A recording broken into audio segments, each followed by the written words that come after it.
mano. Nació en di Asea, Italia. Su muerte también fue en en Velia Marina de Asea, Italia. La escuela que creó, como les decía, la escuela es eleática y la época fue la filosofía presocrática. Eh, ¿Quién fue Zenón Elea? Zenón Elea fue un campesino, amigo, discípulo de Parmides, quien fundó la escuela filósofa eleática. Para ellos el universo, en esa esencia de la unidad in- inmutable, que siendo infinita en tiempo y espacio, está más allá de los dos sentidos humanos. Su filosofía se basa en el principio toso en uno. El pensamiento, Todo es uno, perdón, Acosta Paula. Todo es uno, su filosofía se basa en el principio todo es uno, no todo es uno. eh, el pensamiento de Zenón es algo que conocemos de su pensamiento, del que tenemos referencia por Platón y Aristóteles, especialmente en lo que respecta a su actividad dialéctica orientada hacia el combate del pluralismo. Los aportes de Zenón de Lea. El primero fue que sostenía el universo entero en una única unidad. Es decir, que Zenón trató de probar que él tiene que ser algo homogéneo, único y en consecuencia. No puede existir el espacio formado por elementos continuos. Otro de sus aportes fue pues, que Zenón Elea fue el inventor indiscutible del razonamiento paradójico. Eh, pues uno es el único libro que él tiene, pues es Churici Fragmenta, Lógica y Física, que pues lo creó en el 1903 y pues esta fue su única obra, pues en el cual él fue su único autor. Ya creó otros libros que fue pues sus aportes sobre la naturaleza, pero pues no colaboró con una doctrina propia, por decirlo así, que pues hacía compañía más que todo pues en todos sus aportes con Parmides. El AG Zenón Elea concibe el universo como eterno ciclo y empieza con el universo, el cual se indica con el fuego. Habrá de acabarse en determinado momento y renovarse infinitamente en el fuego que todo lo purifica. Para él es la manera en la que el mundo es a la vez eterno, ilimitado, continuo y repetido. Eterno, eternamente el mismo en sus eternas renovaciones. El paradoja, también cabe aclarar que pues este filósofo pues ocupó desde un principio su preferencia absoluta en explicar el movimiento de los objetos que no tienen como pues que no es pensable, por lo tanto no es lógico.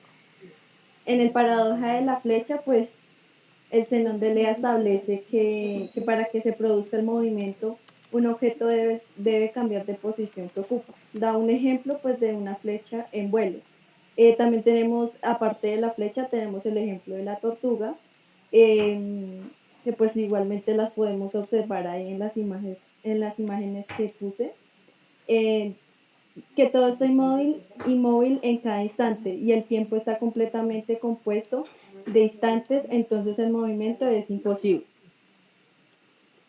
Y pues ya por último tenemos la bibliografía. Y ya, profe, eso es todo. Bueno, Paula, muchas gracias. Primero mis comentarios sobre la presentación como tal. Eh, Está muy bien, pues en términos como de orden estético. ¿M? Faltó de pronto sí incluir algún cuadro conceptual, sinóptico, mapa mental para ordenar mejor las ideas y dejar de lado tanto texto. Tú incluiste bibliografía, perdón, es que estaba anotando algo al final, ¿sí? Sí, señor, sí. Listo. Entonces está la bibliografía, hay buen uso de imágenes. ¿Cuál es el problema? Usualmente cuando uno expone uno tiene que ir más allá o reflexionar a partir de lo que uno presenta en el texto de la diapositiva, ¿sí? Porque si el expositor se limita a leer, pues es algo redundante. ¿Por qué? Porque la gente, nosotros que estamos viendo, pues ya podemos leer, ya tenemos esa capacidad, ya. Entonces la idea es que añadas algo complementario a lo que está ahí dicho. ¿Mm? Utilizaste algunas imágenes interesantes de las paradojas de Zenón, como la de Aquiles y la tortuga, el de la paradoja de la flecha en movimiento, que en realidad para él es una contradicción, porque pues, está defendiendo el pensamiento de su maestro Parménides. Y eso uno esperaría que lo hubieras utilizado para presentarlo, ¿sí? No como algo decorativo. Yo sé que en este caso puede ser de pronto difícil, uno lo ve como un reto y yo cómo explico esto, de pronto no se entiende bien, de pronto yo no lo entiendo tan bien, pero si alguno valora en filosofía es como que se arriesguen, que se lancen, porque es que nadie sabe cuando uno empieza a pensar o a razonar hasta dónde uno va a llegar. ¿Mm? Y la idea es como atreverse, ¿sí? Yo no sé si estoy en lo correcto, pero lo intentaré e intentaré argumentar. Eso es como la manera de ver del filósofo. Tú pudiste darle ahí metido lógica al asunto. No sé si simplemente no investigaste sobre las paradojas de Zenón o traíste las imágenes a colación sin saber de qué trataban. Pero bueno, eso hizo falta, pero el resto yo pensaría que está muy bien. Lo mismo que Juan 5. Eh, Bien por la participación. Ustedes dos no hacen collage. Mm, Ariana, la única condición es que dentro de 8 días que envíe el material por el grupo va a ser sobre 4. ¿Listo? Eh, ¿Qué más les puedo decir yo para complementar sobre Parménides? Bueno, los datos de Pablo están muy claros. Discípulo, no sabía que fuera campesino, pero eso le da como un toque interesante a este personaje. Es el creador de las paradojas, ¿sí? Entonces, una paradoja, hacia grandes rasgos, es un razonamiento, un enunciado que puede ser, puede ir en contra de la lógica, ¿sí? Que puede resultar hasta cierto punto contradictorio, en apariencia, y que lo deja uno pensando. En este caso, es el medio que utilizó Zenón, construir paradojas para defender a su maestro. Entonces, una paradoja puede ser la siguiente. Lo único constante es el cambio. ¿Sí ven la paradoja allí? O solo sé que no sé nada. Pero si solo sé que no sé nada, pues ya sé algo, ¿no? Hay ahí también una pequeña paradoja. A los filósofos les gusta mucho argumentar a veces desde paradojas. ¿Cuál es la paradoja de lo único constante es el cambio? Cuando hablamos de Heráclito, por ejemplo.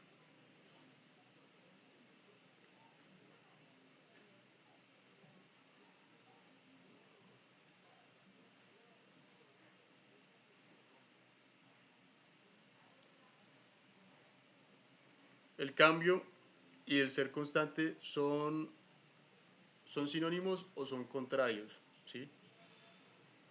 ¿Qué opinan ustedes? Son sinónimos. No, el cambio y la constancia, como cuando hablamos de día y de noche, son contrarios, ¿sí? Cambio, cuando decimos que algo cambia, estamos diciendo que no es constante, que no permanece igual, que se modifica en el tiempo, ¿sí? Pero entonces ahí está la aparente contradicción, lo único constante es el cambio. ¿Mm? Cuando hablamos de algo constante es algo que no cambia, pero igual si tiene sentido o no tiene sentido verlo desde ese punto de vista. Lo único constante es el cambio, todo cambia, todo cambia. Y es la única certeza que tenemos. O cuando decimos solo sé que no sé nada o que nada sé. ¿Cuál es la contradicción allí? Si estoy diciendo que no sé nada, entonces pues en realidad estoy desconociendo que ya sé algo. Y ese algo que yo sé es que no sé nada. Entonces ahí está como otra paradoja, como que uno lo queda pensando en términos lógicos como que tiene y no tiene sentido. Zenón hizo argumentó a través de paradojas, y la más importante es la de Aquiles y la tortuga. Él estaba interesado en demostrar que no existía el movimiento, y él entonces planteó el siguiente ejercicio. Les voy a compartir con ustedes este pequeño video y ya para finalizar. Zenón fue discípulo de Parménides y miembro de la escuela de Elea. Su principal aportación consistió en desarrollar una especie... Listo, entonces espérenme, me avisan si no hay audio, por favor. Sé que de pronto suena un poquito complejo todo este tema. Tranquilos que con más tiempo lo vamos a ver un poquito más a fondo de pronto la próxima clase, en el video que les prepare, para que salgamos de las dudas. Pero recuerden que en filosofía pues es natural, es normal tener estas inquietudes. Okay. El pensamiento de Zenón sigue planteando a la gente dudas hoy en día. Fue hasta el siglo XIX que los matemáticos pudieron demostrar que lo que él decía era falso, imagínense, porque racionalmente no sabían cómo. Entonces vamos a ver este pequeño video sobre la paradoja del movimiento en Zenón referida a Aquiles y la tortuga, que es un ejemplo que él puso. Todos sabemos o conocemos la fábula de Esopo de el conejo y la tortuga.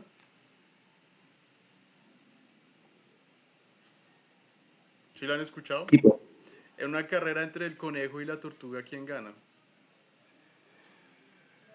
Entre el animal más rápido y el animal más lento.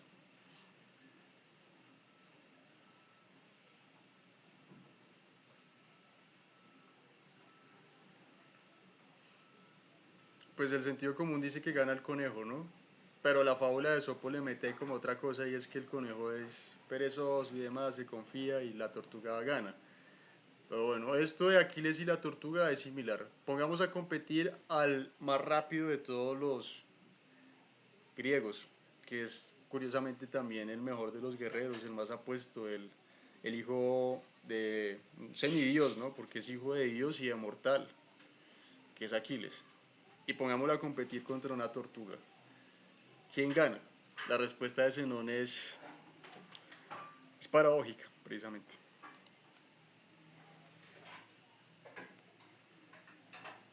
Zenón fue discípulo de Parménides y miembro de la escuela de Elea. Su principal aportación consistió en desarrollar una especie de método de reducción al absurdo para probar las teorías de su maestro. La reducción al absurdo consiste en intentar demostrar lo que se quiere refutar para llegar a una contradicción. El resultado de esto fueron las famosas aporías de Zenón. Sus argumentos se centraron en el problema del movimiento y la multiplicidad. Aquí veremos dos de estos que abordan el tema del movimiento: el de Aquiles y la tortuga y el de la flecha. En el primer argumento se nos presenta una situación. Aquiles, el más veloz de los griegos, va a hacer una carrera con uno de los animales más lentos, la tortuga. Para ser magnánimo, el atleta decide darle unos metros de ventaja a la tortuga, que se sitúa más adelante. La carrera empieza y pasa que, cuando Aquiles llega al punto donde ha empezado la tortuga, ésta también ha conseguido otra pequeña ventaja. Y aunque Aquiles llegue a este otro punto, la tortuga habrá conseguido otra pequeña ventaja. De hecho, cada vez que Aquiles supere la ventaja anterior, la tortuga habrá conseguido otra ventaja, por pequeña que sea, que el atleta tendrá que superar. La conclusión lógica de este argumento nos hace llegar a una situación absurda. Aquiles nunca podrá avanzar a la tortuga. El argumento de la flecha se basa en la premisa que un objeto en reposo ocupa un espacio idéntico a sí mismo. Imaginémonos que alguien tira una flecha y tratemos de visualizar su trayectoria. En cada instante, la flecha tendrá una posición determinada y ocupará un espacio idéntico a sus dimensiones. Pero esto significa que en cada instante la flecha, en realidad, se encuentra en reposo. Y la suma de instantes en reposo no puede crear el movimiento. Es contradictorio afirmar que el reposo genera el movimiento. La conclusión lógica de todo esto es que cuando intentamos explicar el movimiento entramos en contradicción. Las dos situaciones son paradojas porque contradicen nuestra experiencia diaria. Por esto, Zenón, siguiendo a Parménides, defenderá que el movimiento no existe y que lo que experimentamos, en realidad, es una ilusión. Y con esto hemos terminado la explicación de las dos paradojas de Zenón.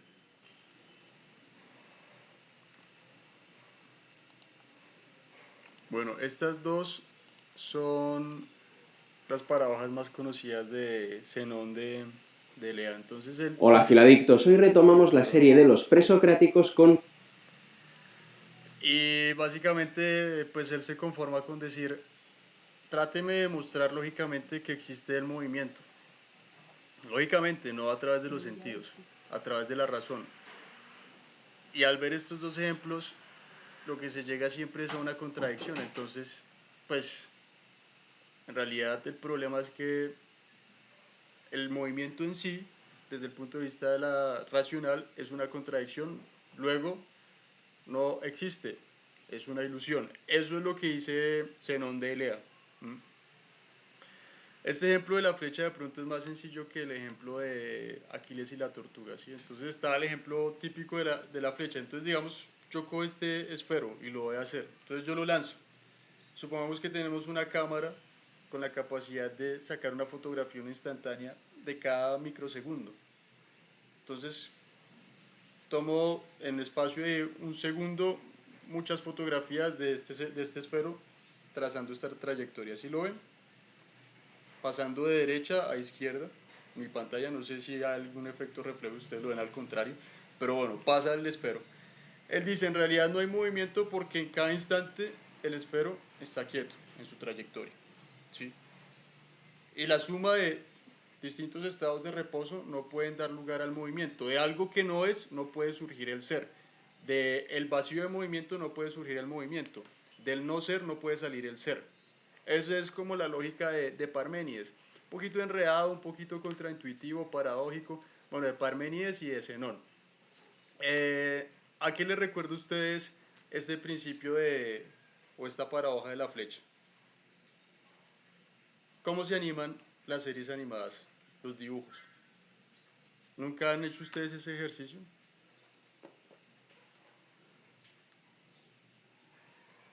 ¿Cómo funciona el cine, por ejemplo?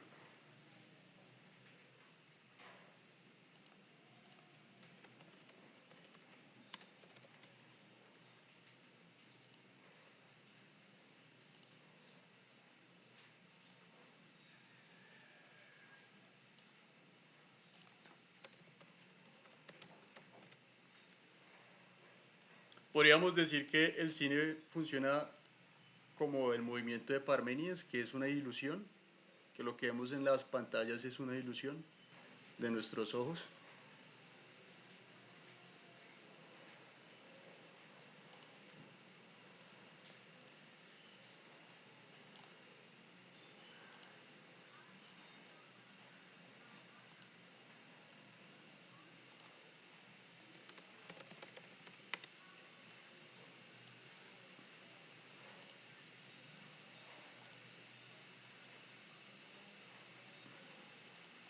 Les voy a compartir una imagen ya para finalizar toda esta cuestión del movimiento y el cine y demás.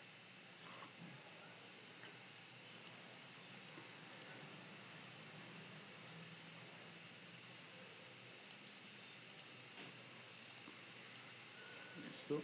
Entonces, esta es una de las primeras imágenes de la historia del cine. ¿Qué es lo que vemos allí? Es un caballo simplemente, ¿no? En distintos momentos en los que está fotografiado en distintos momentos mientras trota, ¿no? ¿Cómo funciona el cine? Funciona un poco como lo decía Zenón.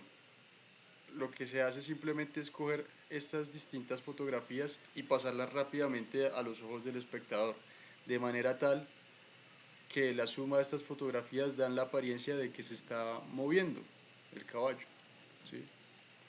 Ese es y es lo que tenemos acá, ¿sí?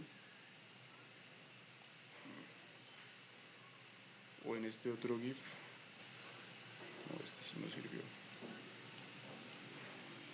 ¿Sí están viendo la misma imagen que yo estoy viendo, muchachos?